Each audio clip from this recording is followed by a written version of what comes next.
Assalamualaikum warahmatullahi wabarakatuh. Nasihat yang ke-16, keutamaan mengamalkan Al-Quran.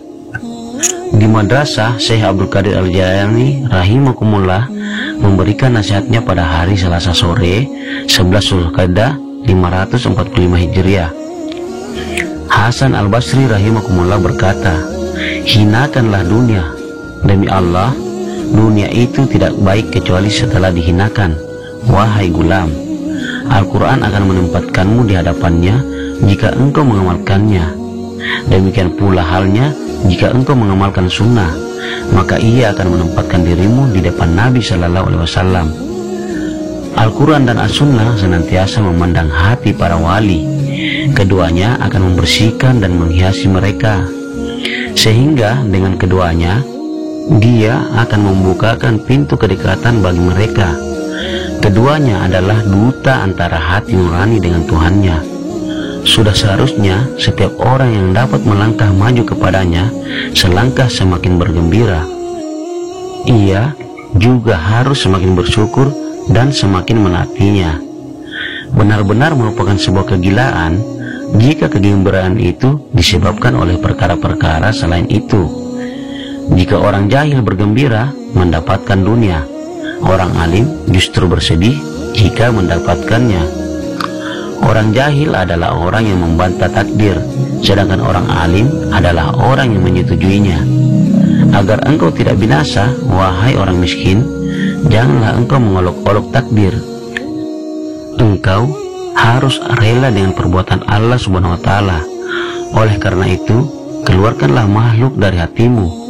Hendaknya engkau menjumpai pencipta makhluk dengan hati nurani dan maknamu.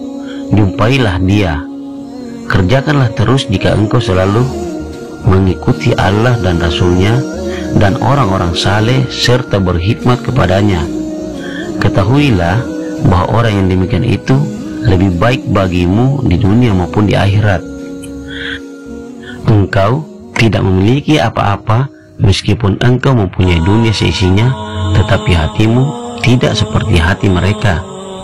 Allah Subhanahu wa Ta'ala akan menghukumi dengan hukumnya, apakah dia termasuk orang awam atau orang hawas.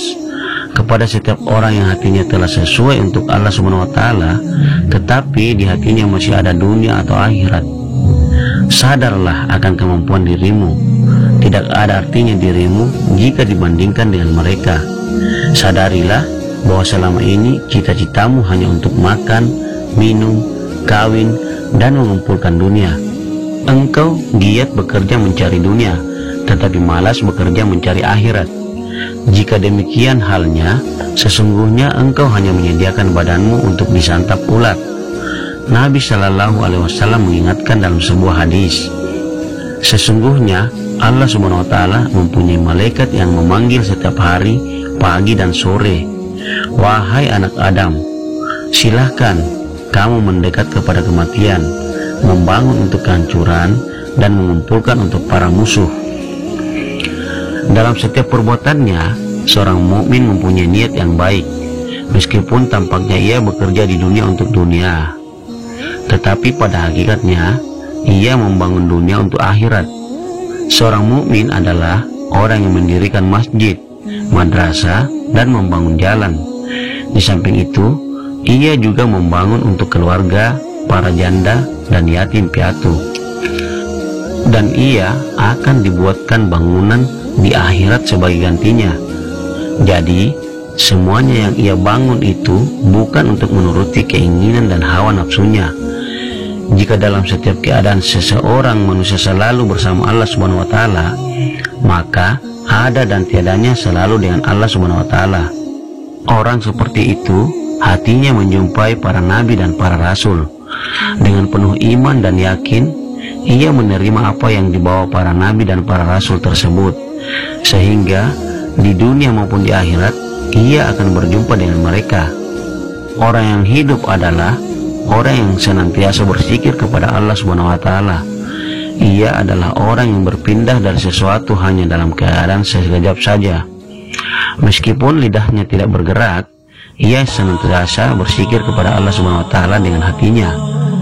Di samping selalu berzikir kepada Allah Subhanahu wa taala, ia juga akan mematuhinya dan rela terhadap perbuatannya.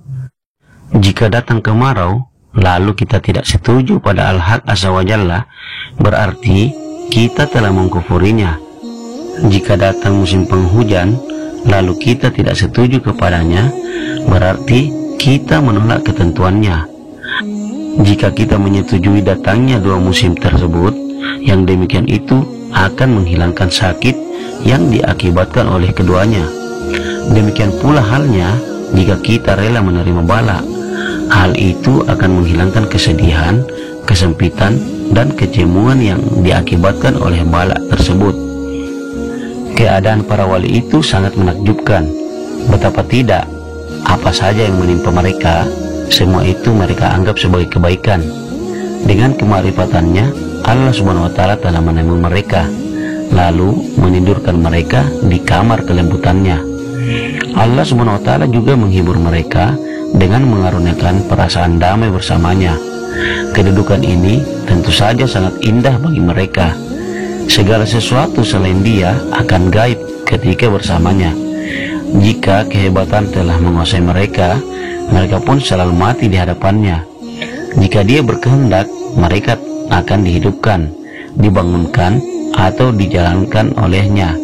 Mereka adalah orang-orang yang keadaannya seperti Ashabul Kahfi ketika di dalam gua, dan Allah berfirman mengenai mereka, Bismillahirrahmanirrahim, dan kami bolak-balikkan mereka ke kanan dan ke kiri. Quran Surah Al-Kahfi ayat 17. Mereka selalu berkeinginan untuk mendapatkan ampunan dan kesuksesan dari Tuhannya dalam setiap keadaan. Itulah sebabnya mereka disebut sebagai orang yang paling berakal. Sungguh celaka engkau mengharapkan surga, padahal engkau beramal seperti amalan ahli neraka. Keinginanmu yang demikian itu benar-benar keliru. Engkau akan disiksa tidak lama lagi. Engkau malah berbuat semaumu, padahal engkau dihidupkan agar menaatinya. Kesehatan, kekayaan, kedudukan, dan ketenteraman, semua itu hanyalah pinjaman.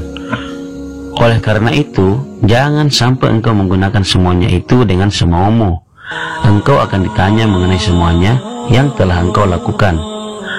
Pergunakanlah kenikmatan itu untuk menaatinya, karena semua kenikmatan itu dari Allah Subhanahu wa taala.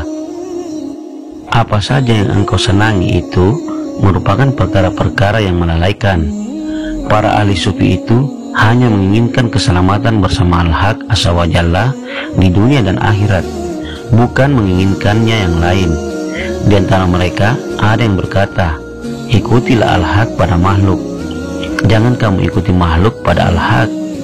Hendaknya engkau bersikap tawadu kepada orang yang tawadu, dan hendaknya engkau bersikap sombong kepada orang yang sombong. Ketahuilah bahwa termasuk ibadahnya orang-orang saleh adalah rela kepada Allah Subhanahu wa taala. Demikianlah nasihat yang ke-16 dari Syekh Abdul Qadir Jailani rahimakumullah. Semoga bermanfaat. Assalamualaikum warahmatullahi wabarakatuh.